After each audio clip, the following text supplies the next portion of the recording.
Maroko čajček in sem ready na video. Drage moje lepotice, hejla, toliko vas je lepo spet videti doma, se z vami podružati doma. Tole Maroko potovanje je bilo res izredno pestro, izredno avanturistično, čist prehiter je minil. Jaz bi res lahko bila tako vsaj še 2 tedna, ker Maroko toliko ponuja in je toliko za videti. Če bi bilo pač le opcija, bi ostala sigurno še kaj dlje, obiskala tudi druga mesteca, ampak za vse bo še čas. Zdaj sem doma in nekako sem rekla, da danes naredimo en tak povzetek tega potovanja. Verjetno si že zasledila, da sem objavila 2 videa iz Maroka oziroma Marakeža.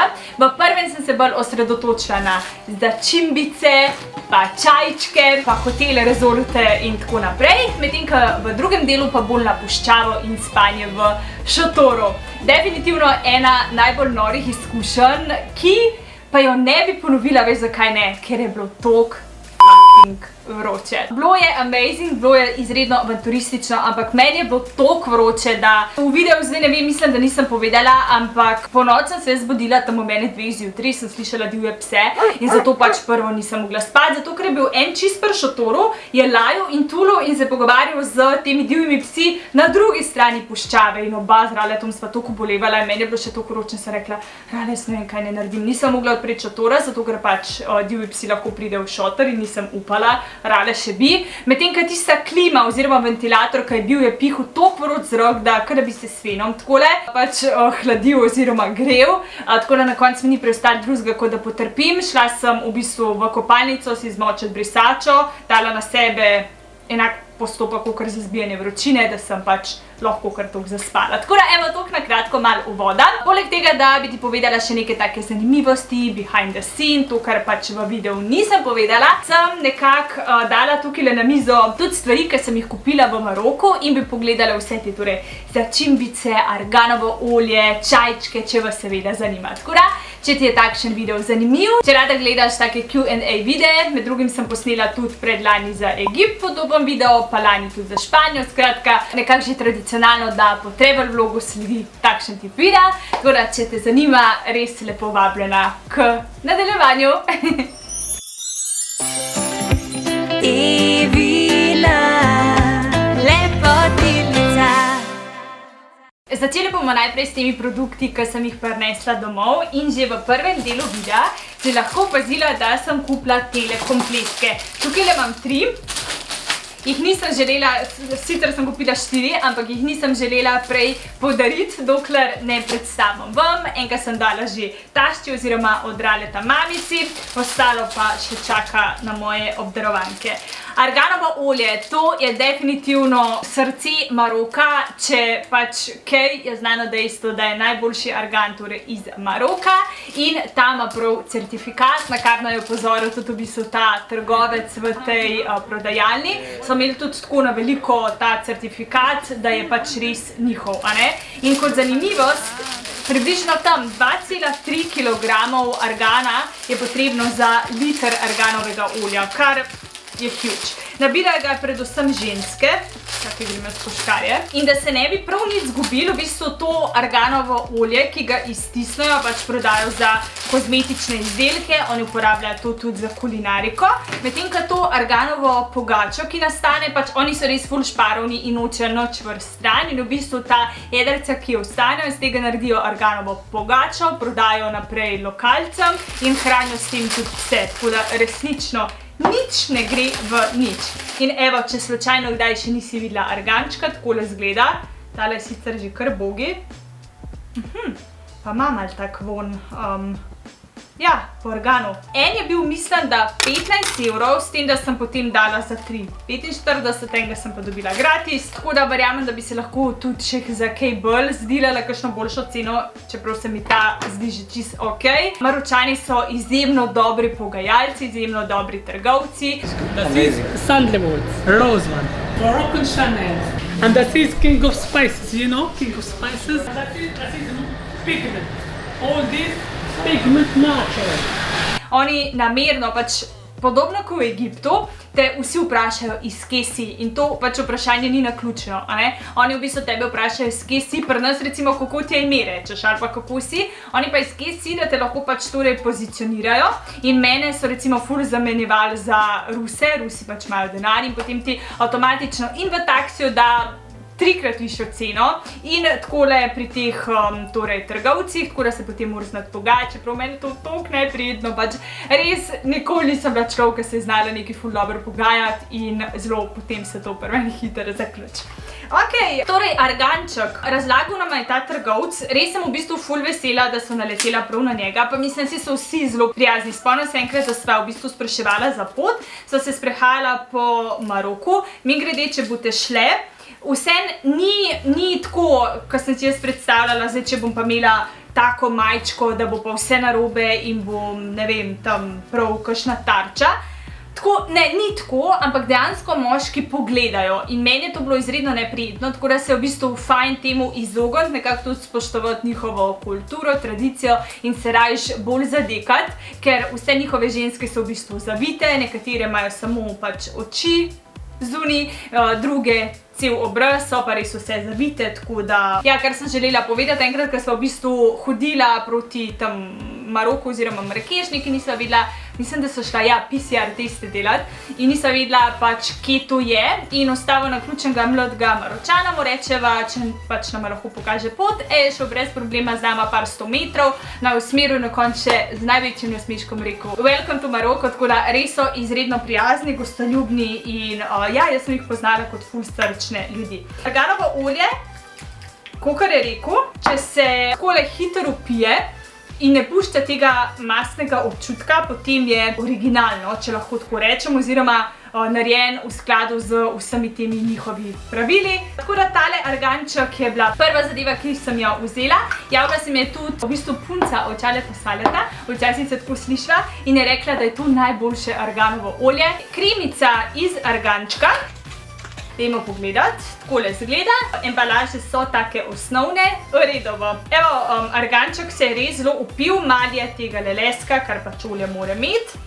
Kremica pa, aha, vidim, da ni tako zelo mazljiva, treba kar umasirati to kožo, lej, pa se še kar ne. Potem imamo tukaj eno arganovo labelo, zdaj ne bom je testirala, ker imam pač šminko. Še eno stvar mogoče, da povem, to me je pa sestra opozorila. Zdaj, enkrat sem vam že povedala, ne vem, če ste zasledili ta video ali ne, ampak da imam jaz zdaj ta prozorni aparatek, a ne? In v bistvu, ko jaz dam ta aparat ven, imam jaz na zobkih v bistvu take plastične pikice. Te pikice v bistvu ravnajo zobe v pravo smer. In da boste vedeli, da je to v bistvu v sklopu aparata, če ne vem, kdaj čudno zgleda, kam imam jaz na zobeh, nič nimam na zobeh, ful tih čisto presežem, ampak v bistvu to so take plastične pikice in ko jaz dam ta, se tudi zdaj ga imam gor, ko dam ta aparat gor, v bistvu to me potem tako zateguje in zna tudi kar malo boleti. Pa je pa tukaj še milo za roke. Sicer iskreno sem bolj fenica tistih mil. Bila sem pri frizerju, drugače ste opazile. Tole, tiste, ki ste gledali vlog, hitro zapište, kaj je to. Tole, drage moje, je šminkica. Nikoli v življenju ne bi rekla, da je šminka, a je res. Ampak, kakor sem jaz njega gledala, dva načina sta. Lahko bi s prstom samo drgala. Ja, ok, res je. Dobiš rdečo barvo, vidiš? In v bistvu bi že to mogoče lahko si naredila kakšna lička, mogoče dala malo na veko. Če pa poslinaš in začneš drgant, pa dobiš, ta pravo rdečo barvo. Evo, koliko je urank. Sam računi, pa se vidi, računi, da je tale roka zdaj krmastna. Mislim, definitivno me je tole ful presenetilo, ker če kaj veste, da sem jaz res zaljubljena v šminke in valjda sem mogla vzeti maroško šminko in ko mi čaka, da enkrat naredimo en tutorial, tako da se veselim. Potem Rale je vzel eno stvar, jaz še nisem sprobala, na prvi pogled zelo podobna tej šminkici, ampak je to nekaj čist drugega. Spet kjera ugane, hitro zapisati spodaj v komentar. Takole, če grem s prstom čez, je kar malo hrapavo. Ma tukaj tudi take udolbince, tako da še preden se je posušili, so očitno z neko tako napravo ugrebali noter.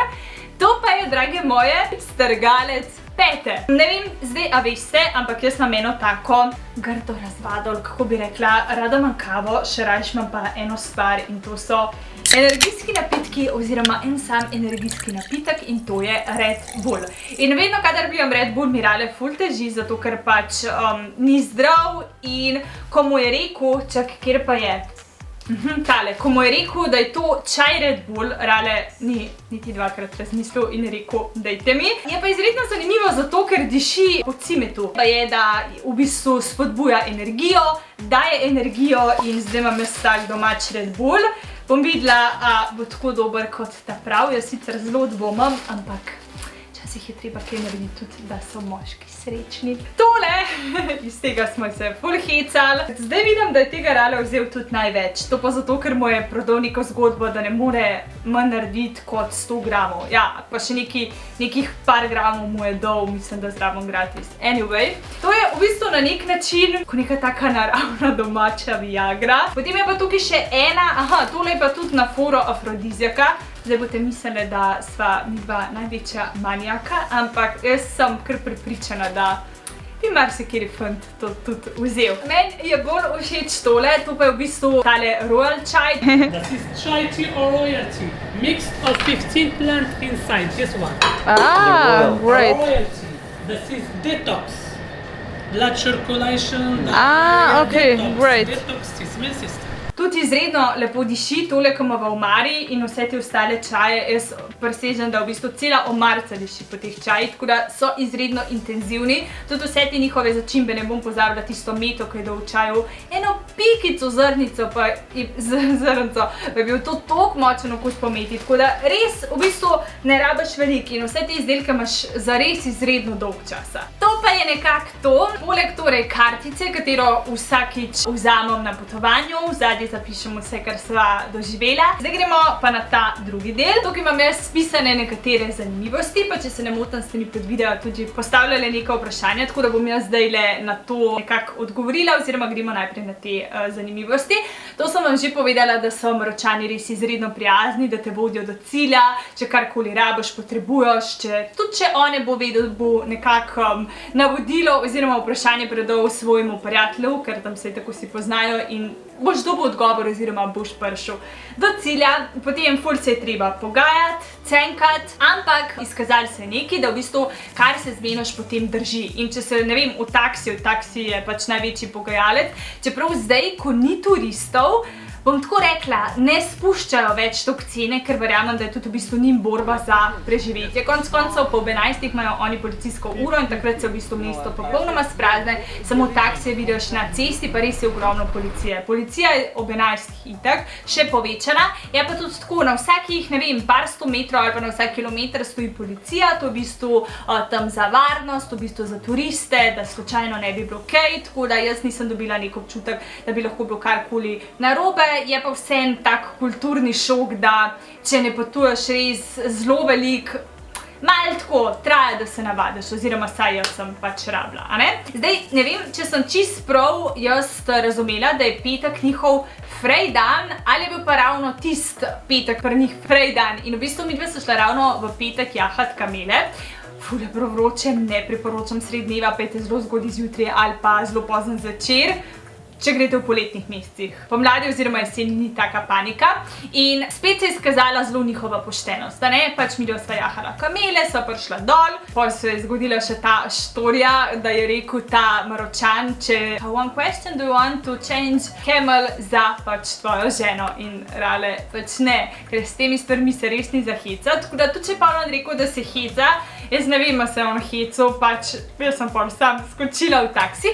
No in ker sva bila torej že na poti proti najmemu hotelu, rale opaz, da je izgubil, ne vem, koliko je bilo, nekih 200 dirhamov, 100, 200, 3, ne vem, čisto točno, v glavnem ni bilo veliko, tako, kot za enih 20 evrov, ne? In on reče, imam slučajno, jaz v torbici, jaz pogledam, pravim, nimam. On reče, 100% sem imel in reče taksistu, ker še nismo bili daleč od tega Palerma, naj obrne, pa bo šel potem še tam gledat pri kamelah. Jaz sem si rekla, misliš, da bo res? Rekel, da je treba pogledati. In sva šla, mi tam gledamo, nikjer ni bilo. Pa smo šli pa še peš, tam, ker je bila tista baby kamela, in v bistvu Maročan, ta lastnik teh kamel, je rekel, luk, in tam je res na tleh ležal denar in kljub temu, da ga je on videl, ga ni pobral, je povedal, Rale to mu dal v roke in je rekel, jaz se ne bojim ljudi, to ne bom nikoli pozabila. Ta Maročan je potem rekel, sicer po angleško, ampak da se ne boji ljudi, ampak se boji Boga. Tam so res izredno verni in so zato tudi tako zelo pošteni. Potem tažin ste večkrat videli, da sva jedla, ful dobro, zdravo, tako da bi z veseljem pojedla tudi zdajle doma.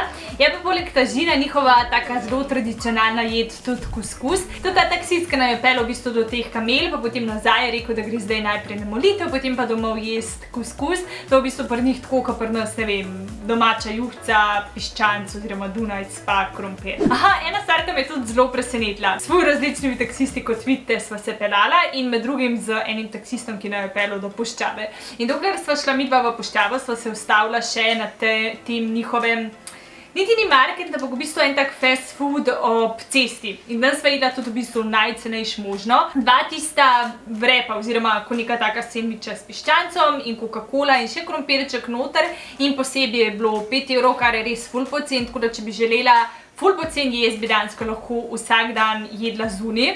Mi je pa ena stvar pač tukaj toliko nagravžna in sicer tako, ko si ti na marketih, oni imajo cele piščance in surove in pečene na tisti temperaturi 40 stopinj in več kar v vitrini. Pač, drage moje, to toliko nagravžen zgleda, jaz pač ne vem, ne predstavljam si, da bi to pojedla, pa to se pokvari, a ne?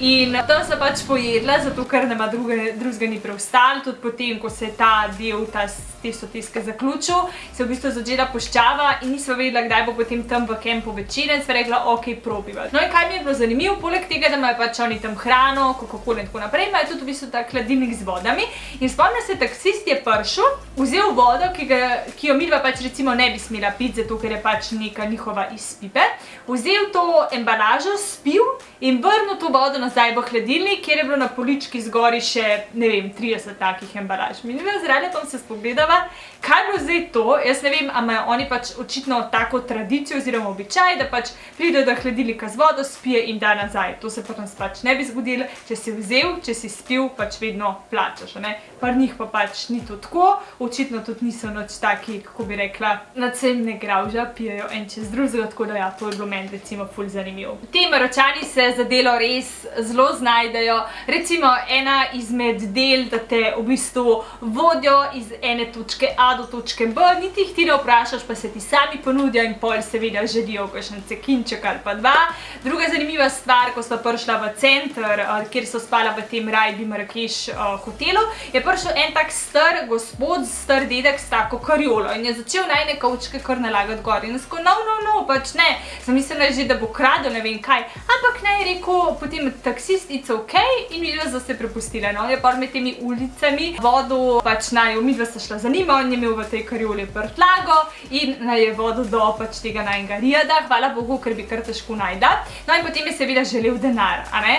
No in smo mu valjda pač dala in potem, ko smo mu pač dala, gre pa midva noter v ta hostel oziroma raj in on pravi, da ni kao dovolj, pa midva, mislim, nisva mal dala, ne? In on ne bom pa noč vzel in gre. In midva se spogledava, kaj je bilo zdaj to in ok, pač greva se check-inat in potem je prišel nazaj in je vsem želel ta denar. Pa se mi je pa javila v bistvu ena kolegica, to je bila Gerka Vanessa, da v bistvu se ni zgodilo čisto isto na istem mestu, da je bila isto v tem Rijadu, da isto pač ta en starejši gospod peljal to prtlago in potem je rekel kao, da mu je premalo dala, tako da očitno je to neka njihova fora, malo testirajo, koliko boš dal, a lahko še kaj stržijo, ampak pač, če jim ne daš več, pridejo nazaj. Mogoče pa še, evo, še ena zanimiva za na konc. Zelo veliko filmov je bilo posnetih prav v Marrakešu. En mojih najljubših filmov je Sekso mesto 2 in prav ta film je bil posnet v Marrakešu. Potem eden tudi izmed zelo takih prepoznavnih filmov, ki je bil posnet v Maroku, ne Marrakešu, ampak Maroku, je Gladiator. In fun fact, v bistvu drugi dan, ko sva bila v tistem prvem hotelu, sva gledala Gladiator in tako ful sva se imela dobro. Sedela sva na balkončku, naročila sva lubenico in gledala ta film. Pa še neki hoteli so pa dragi, ne? Zaželila sva si lubenico in pač naročila ta room service in je bil en tak krožnik plato lubenice, ni je bilo ne vem koliko pač za 2 glih tok, da se okrepča tako kar tok 7 €. Tako da pač hoteli so dragi, sploh alkohol, to pač so muslimanske države, kjer alkohol je čist prepovedan, tudi to ni glih neka dežela za ljubitelje kave, ful bolj preferirajo čaj, sicer dobiš tako kavo kot alkohol lahko, ampak alkohol bo sploh plačala več, tako da je to tudi dobro vedeti. Tako da jaz bom na tej točki potegnila črto, zato ker je tole že predolgo, vmes se mi je kamera ustavila, ker sem zafilala in sem vmes mogla iti še sprazniti in naložiti posnetke, tako da mislim, da je to znak, da dokončamo. Če bo še ful nekih vprašanj, lahko zapišete spodaj v komentar, mogoče naredimo tudi drugi del. Sicer pa se drug teden odpravljam v Grčijo, kjer bom ponovno valjda snemala, tako da dobite še en travel vlog, pa potem valjda tudi odgovorim na kakšna vprašanja, če bo interes. Na kjer otok sploh greva, kaj bova jedla, kje bova spala, kaj vse bova počela, lahko sicer predčasno vedno zveš na mojem Instagramu, tako da če mi še ne slediš, te lepo povabim, da mi začne slediti. Moj profil je torej Ebina Lepotilnica, kjer se trudim biti res vsak dan aktivna, pa če si kdaj zaželiš vloga, pa ravno ni takrat nič novega, boš na Instagramu ziher, če ne fotkaj, pa ziher kakšen story, tako da lepo vabljena tudi na moj Instagram. Ne se pozabiti naročiti na moj kanal, da ne zamudiš videa iz Grčije. In to je to, lepotice moje, lepo se mejte, poljubčki in do naslednjič. Lepo poletje, čau lepotice!